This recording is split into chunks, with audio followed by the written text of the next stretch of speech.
can I just go to that question about the pushing, nudging, revising? You say it's great when teachers, believe that if my kids go off to you, it's going to really make a difference. What if teachers at a grade level don't necessarily believe in each other? And perhaps, they're partly right. What if they've got a team member who kind of, tuned out during COVID and hasn't yet come back?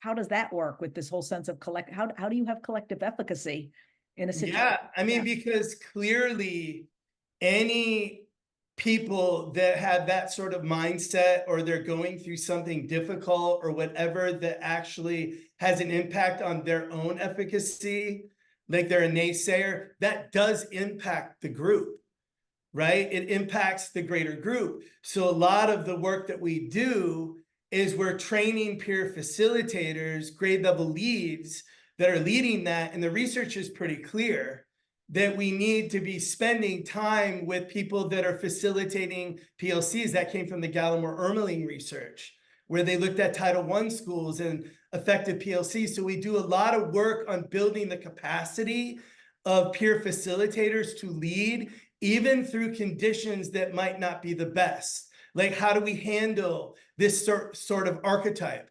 And we have them role play, because at the end of the day, especially in the schools that I work that are very impacted by poverty and all sorts of things, and we have a lot of novice teachers. My son's calling, sorry about that. We have a lot of novice teachers.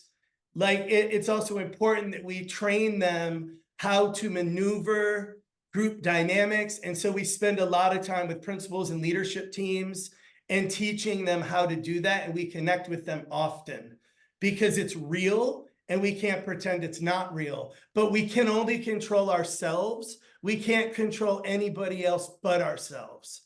And so we have really clear agreements and core beliefs that we create with teams and how we're going to work together. And at the very beginning of the year, what are the problems that our team has had? We name all those problems. How are we going to solve them?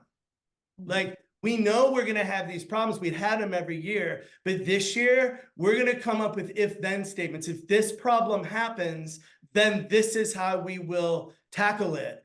And that minimizes the problems, because the group is co-constructing those if-thens.